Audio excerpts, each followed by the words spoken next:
Bismillahirrahmanirrahim. Assalamualaikum warahmatullahi wabarakatuh. Baiklah, untuk malam ini materinya Ibu akan menjelaskan sampai pengenalan konstruktor. Nah, sekarang kemarin kalau nggak salah kita terakhir kemarin sampai sini ya, sampai contoh circle ya. Nah, bagaimana? Apakah sudah dicoba program circle-nya di rumah? Bagaimana? Apa masih ada yang kurang jelas? Baiklah, Ibu akan menjelaskan sekali lagi mengenai contoh 313 yaitu mengenai kelas circle. Jadi di sini ada kelas yang namanya kelas circle ya. Nah, jangan lupa kalian kasih nama filenya juga circle. Nah, kalian harus perhatikan bahwa di dalam pemrograman Java, huruf besar dan huruf kecil itu berpengaruh. Artinya berpengaruh di sini dia dibedakan huruf besar dan huruf kecil meskipun bacaannya sama. Ya, misalkan kalian memberi nama filenya itu circle tapi C-nya huruf kecil. Nah, C-nya huruf kecil tapi pada saat di dalam pemrograman Java, kelas circle penamaan kelasnya C-nya huruf besar.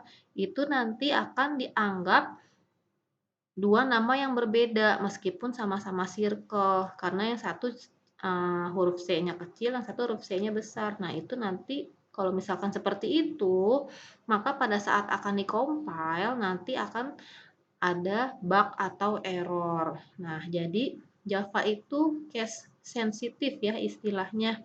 Case sensitif itu yaitu huruf besar dan huruf kecil dibedakan.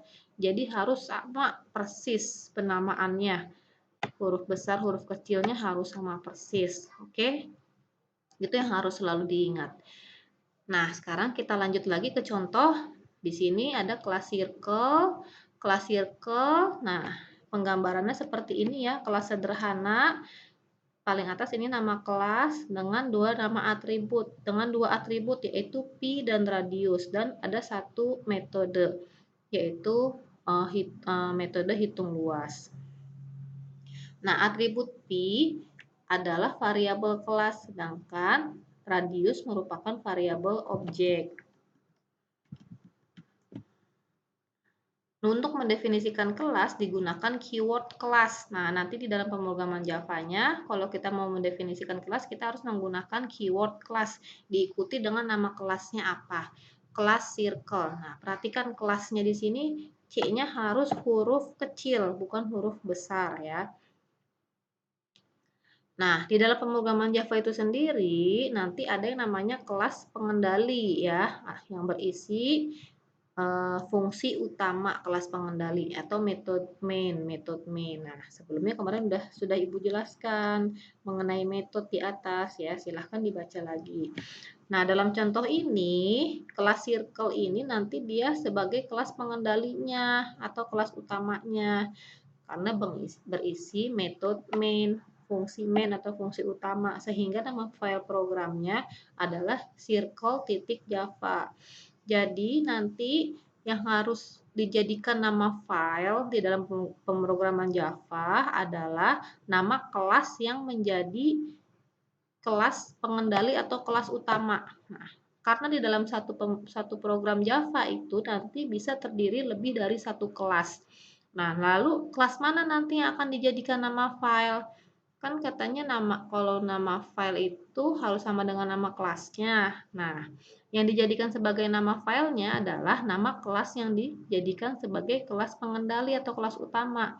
Nah, kelas utama itu adalah yang di dalamnya terdapat fungsi utama atau metode main. Seperti apa metode main?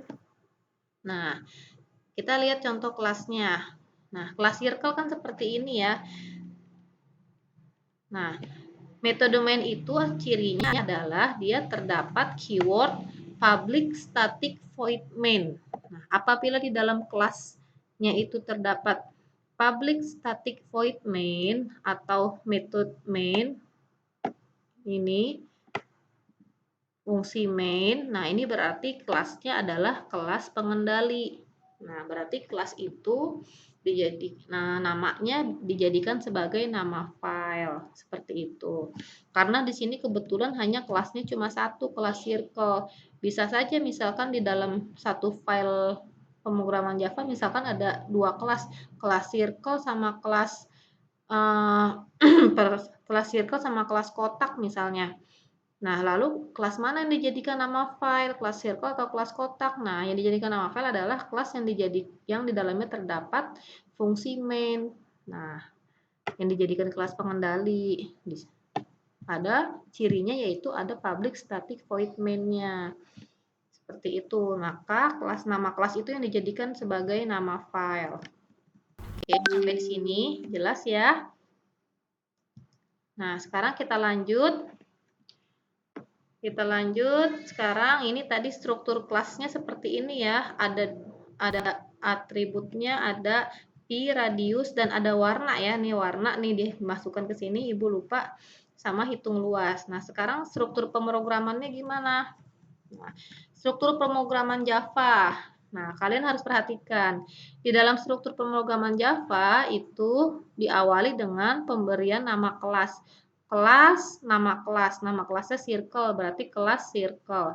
Nah, keyword kelasnya ini hurufnya kecil semua ya, huruf kecil semua. Lalu setelah itu ada diawali dan diakhiri dengan kurung buka dan kurung tutup kurawal. Di dalam struktur pemrograman Java diawali dengan kurung buka dan kurung tutup kurawal. Jangan lupa nih, kalau misalkan kurung tutup kurawalnya kurang, dia akan error atau akan ada bug pada saat di-compile. Nah, pertama urutannya adalah kita deklarasi variabel dulu. Variabelnya itu ada variabel pi, ada variabel radius, dan variabel warna. Nah, variabel pi ini tipenya adalah double. Nah, double itu tipe data yang digunakan untuk menghitung ya, untuk data yang nilainya pecahan ya. Nilainya pecahan itu menggunakan float atau double. Nah, karena variabel pi ini sudah mempunyai nilai statik, nilai tetap yaitu 3,14, maka ditambahkan di depan static final double pi. Jangan lupa terakhirnya titik koma. Nah, apabila kalian salah ya, sintaknya nih kurang seperti titik koma atau kurung kurawalnya kurang, nah itu nanti biasanya akan error. Jadi harus diperhatikan sintaks-sintaks penulisannya, jangan sampai kurang. Nah, setelah itu kita deklarasikan variabel radius tipenya double. Tapi dia bukan static final ya, karena kan radius nilainya tidak statis, bisa berubah-ubah. Kita kasih nilai 10 misalnya. Lalu ada satu lagi variabel warna, tipenya string. Tipe data string ini digunakan untuk tipe data untuk karakter ya. Karakter harus string maksudnya tipe data string ini digunakan untuk karakter ya. Nah, seperti suatu kata atau kalimat, nah ini harus diawali dengan tanda petik 2. Misalkan di sini kita kasih nilai untuk variabel warna yaitu biru, titik koma. Setelah itu kita sekarang membuat functionnya. Tadi kan ada satu function yang di dalam kelas circle yaitu metode hitung luas. Nah, kalau metode atau function, jangan lupa belakangnya harus dikasih kurung buka dan kurung tutup. Seperti ini, bahwa menandakan ini adalah suatu metode atau suatu function. Nah, metode atau function itu juga bisa punya tipe data.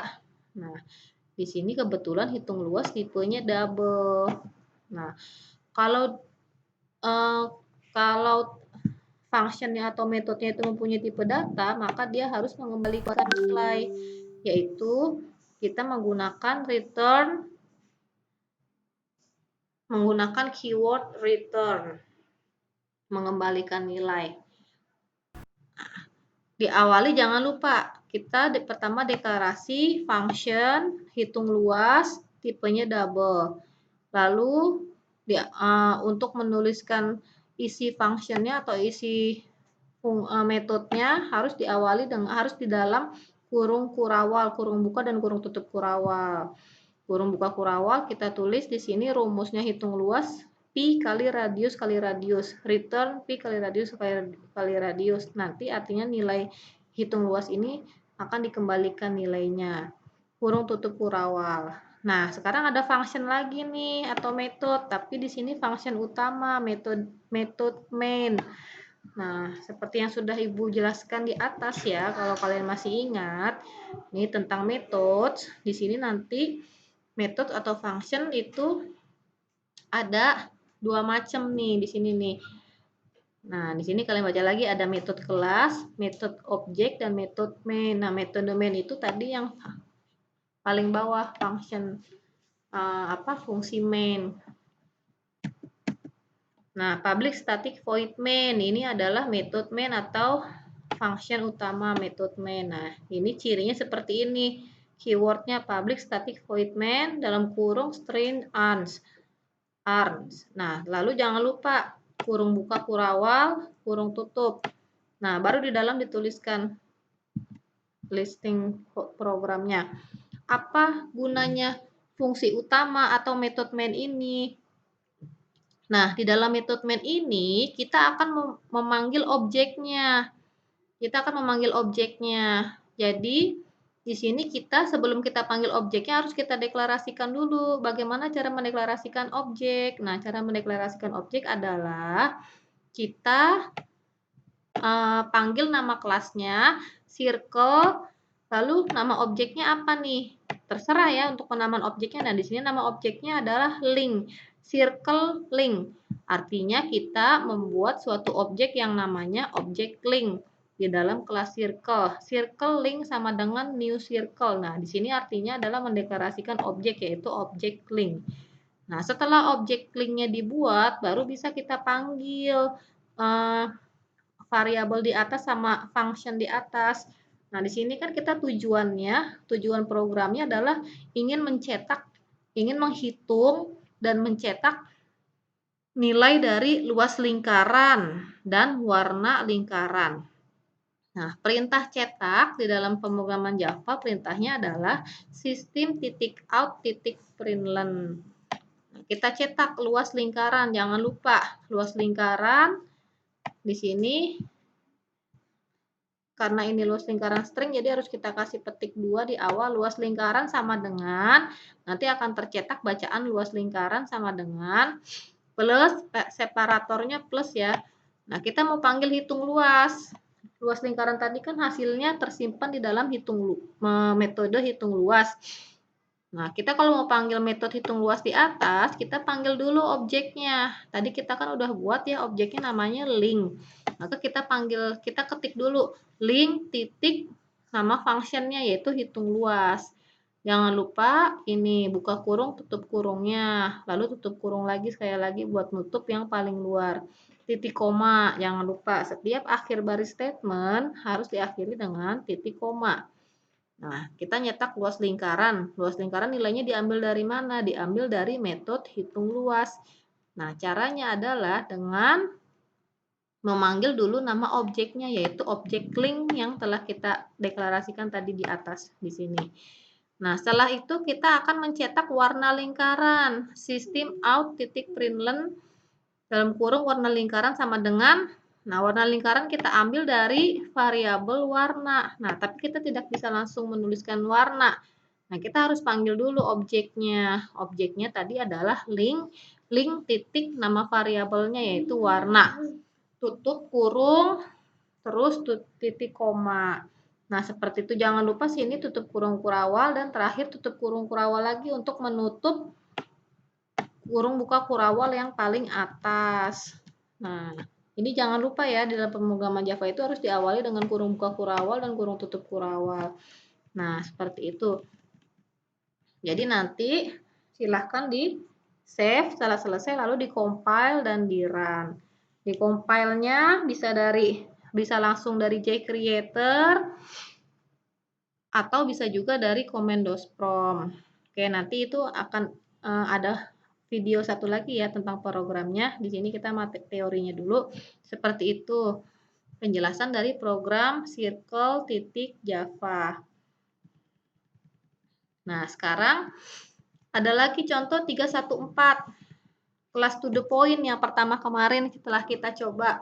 Tapi di contoh 314 ini dalam kelas to the point-nya kita tambahkan function atau metode yaitu namanya function print.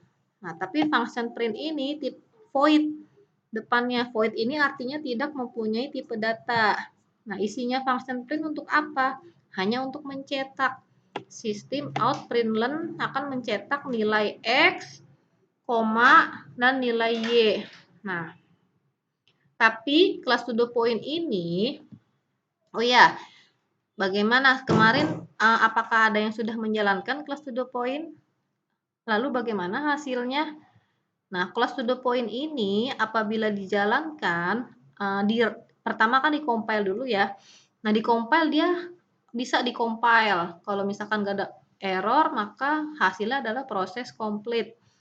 Kalau misalkan lewat jcreator mengcompile-nya. Kalau mengcompile-nya lewat command-prompt, javc to the point titik java di enter, maka kalau nggak ada error atau bug dia tidak akan mengeluarkan pesan apa-apa ya.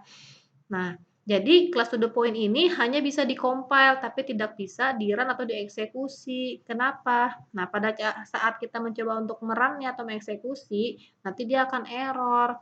Kenapa? Karena di class to the point ini belum ada objek yang dibuat. Nah, coba perhatikan deh. Di sini hanya ada deklarasi variabel X dan variabel Y. Dan hanya ada deklarasi function print, tapi tidak ada objek yang dibuat. Tidak ada kelas utama di dalam class to the point ini. Ya, jadi ini hanya untuk menghasilkan file titik kelas aja, hanya bisa di-compile. Nah, untuk cara menjalankannya gimana? Nah, class to the point ini berhubungan dengan class origin printer ya. Kalian kan kemarin bikin juga ya class origin printer. Nah, di dalam class origin printer nanti baru kita buat nama objeknya, terus kita panggil class to the point-nya. Nah, di sini kelas origin printernya ada di bawah ya. Contoh 316. Nah, coba perhatikan kelas origin printer. Nah, di sini di kelas origin printer ini ada method main, ada function utama. Di sini ada public static void main. Lalu kita bikin objek. Buat objeknya. Buat objeknya yaitu dengan menggunakan nama kelas, nama objek. Nama objeknya origin, nama kelasnya class to the point. Nah, ini class to the point yang tadi sudah kita bikin di awal. Jadi saling berhubungan ya. Jadi class to the point baru bisa jalan pada saat kita menjalankan atau merun kelas origin. Pada saat kita mengeksekusi atau mengeksekut kelas origin printer, baru class to the point-nya bisa dijalan atau dipanggil. Nah, di sini kita bikin objek yang namanya objek origin, yaitu untuk memanggil nilai X yang ada di class to the point dan untuk memanggil nilai Y yang ada di class to the point. Seperti itu. Nah, kita balik lagi. Di sini ada melewatkan argumen pada metode. Nah, maksudnya gimana nih melewatkan argumen? Nah, ada contoh 315, ini masih class to the point. Tadi kan di awal di atas hanya ada satu function ya, function print. Ya kan? Function print, void print. Dalam di sini ada kurung buka, kurung tutup, tapi di dalamnya kosong ya, nggak ada parameternya. Isinya hanya untuk mencetak nilai X dan nilai Y. Lalu di class to the point yang ini, yang contoh 315, ditambahkan lagi satu function print juga, void print. Tapi ada parameternya atau ada argumennya. Tipe di sini argumennya berisi variabel n, tipenya integer. Nah, isinya apa function void print yang ini? Yang kedua. Nah, di sini ada perulangan for. Bagaimana? Masih ingat nggak sama perulangan for? Dulu waktu pelajaran algoritma pasti sudah dijelaskan. Ada yang namanya perulangan. Perulangan, ada for, ada while ya, kalau nggak salah. Nah, ini kita menggunakan perulangan for. Perulangan for, jadi nanti di dalam perulangan for ini akan ada suatu akan ada sesuatu yang akan diulang. Apa yang diulang? Yaitu nilai X dan nilai Y. Nah, di sini kita deklarasi nilai awalnya. Ada variabel I tipenya integer. Nilai awalnya 0. I akan mengulang sebanyak nilainya lebih kecil dari N. I plus I-nya akan bertambah terus sampai nilainya selama lebih kecil dari N. Nah, nilai N-nya nanti diinput di kelas origin printer. Jadi di sini hanya untuk nyetak. Lalu bedanya void print yang atas sama void print yang bawah apa? Kalau void print yang atas, ini dia tidak ada parameternya dan hanya mencetak saja sebanyak 1 kali. Nah, kalau void print yang bawah, dia akan mencetak berulang sebanyak jumlah n. N-nya tergantung kita nanti mau kita kasih nilai berapa. Seperti itu perbedaannya. Nah, di sini melewatkan argumen pada metode B. Nah, ini untuk kelas origin printernya. Kelas origin printernya di sini adalah kelas yang terdapat metode utama atau function utamanya, yaitu cirinya ada public static void main. Nah, kita di sini bikin objek namanya origin, nama kelasnya to the point. Kita panggil nilai X, tapi harus panggil dulu objeknya origin titik X sama dengan 0,0. Origin titik Y kita manggil variabel Y yang ada di kelas to the point, tapi kita harus panggil dulu nama objeknya. Origin titik Y sama dengan 0,0. Nah, lalu di sini kita panggil functionnya yang tadi kita buat di kelas to the point, yaitu function print. Ya, function print kita panggil dulu nama objeknya origin titik print. Ini jangan ada spasi ya, origin titik print dalam kurung. Nah, dalam kurungnya ini n-nya. Kita kasih nilai n-nya 10. Berarti nanti akan berulang sebanyak 10 kali. Yang akan berulang yang mana? Yaitu perintah yang ini. Nih, dis titik X, dis titik Y. 0,0, 0,0 itu nanti akan berulang sebanyak 10 kali. Jadi, tadi ya perbedaannya ya, di dalam kelas to the point tadi di atas ada 2 metode print yang berbeda. Yang satu perintah printnya tanpa parameter, yang satu tidak ada parameter. Kalau yang ada parameter yang di dalam tutup kurungnya ada variabelnya, yang tanpa parameter yang kosong ya. Nah, nanti kedua perintah itu akan dijalankan tergantung dari jumlah atau tipe parameter yang diberikan. Nah, itu istilahnya di dalam pemrograman disebut juga dengan overloading. Overloading ini artinya itu tadi perintah yang mempunyai parameter akan dijalankan tergantung dari jumlah atau tipe parameter yang diberikan. Istilahnya namanya overloading. Oke. Nah, itu adalah penjelasan mengenai program contoh dari contoh 314, 315, dan 316. Silahkan kalian coba programnya ya. Apabila ada error, silahkan dibaca pesan errornya apa. Biasanya dia akan memberikan di baris keberapa dia error. Nah, biasanya sih errornya sintak ya. Sintaknya ada yang kurang, entah itu titik koma atau huruf besar huruf kecilnya nggak sama, atau kurang buka kurawal kurang tutup kurawalnya. Biasanya seperti itu errornya, nggak jauh dari sintaksnya. Nah, itu tadi mengenai penjelasan di sini di atas, penjelasan dari contoh ini. Nah, sekarang Ibu akan menjelaskan mengenai materi baru mengenai konstruktor, tapi di sini hanya pengenalan aja ya. Apa itu konstruktor?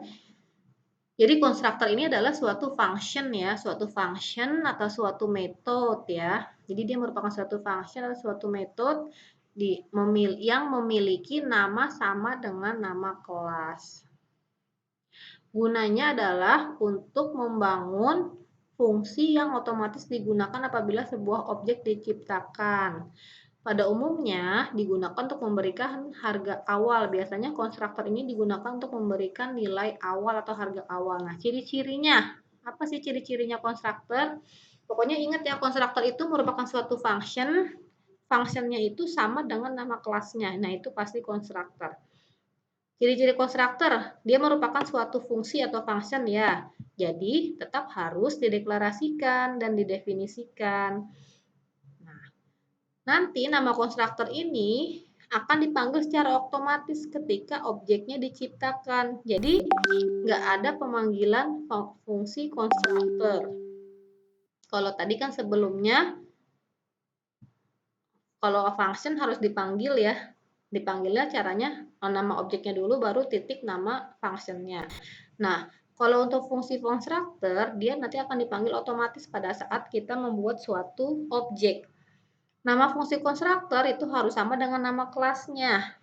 Fungsi konstruktor tidak mengembalikan return value, tidak mengembalikan nilai. Jadi, konstruktor itu nggak perlu ada tipe data di awal deklarasinya. Beda dengan function biasa atau metode biasa. Kalau function biasa, dia bisa mempunyai tipe seperti yang tadi lingkaran. Ada hitung luas, tipenya double. Nah, ini metodenya namanya hitung luas, kelasnya circle. Nah, ini bukan konstruktor. Kalau konstruktor itu nama functionnya sama dengan nama kelas dan biasanya dia tidak mempunyai tipe data. Itu konstruktor. Di dalam pemrograman Java, jika konstruktornya tidak didefinisikan, maka Java memberikan konstruktor dengan nama konstruktor default. Nah, konstruktor default ini tidak melakukan apa-apa, namun semua variabel yang tidak diinisialisasi dianggap, variabel numeriknya akan diset ke 0. Nah, lalu string diset ke 0. Variabel boolean yang tipenya boolean akan diset ke false. Jadi, konstruktor tidak memiliki tipe hasil walaupun konstruktor ini tipenya bisa public, bisa private atau protected, tapi sebagian besar konstruktor ini bersifat public. Oke, itu saja mengenai konstruktor. Nanti akan Ibu jelaskan lebih lanjut pada pertemuan berikutnya. Nah, untuk pertemuan malam ini, kalian konsen dan fokus mengenai contoh-contoh ini. Kalian harus bisa mengerjakan sampai hasilnya sukses ya, sampai dapat dimengerti. Silakan diulang-ulang, dikerjakan. Apabila masih error, silakan dicari tahu kesalahannya kenapa. Pokoknya harus sampai sukses ya. Bismillah ya, mudah-mudahan bisa mengerjakan dan dimudahkan. Oke, nanti untuk praktek pemrogramannya akan ada di video yang satunya lagi. Oke, itu saja materi yang Ibu jelaskan untuk malam ini. Semoga dapat bermanfaat dan dimengerti oleh kalian semua. Wassalamualaikum warahmatullahi wabarakatuh.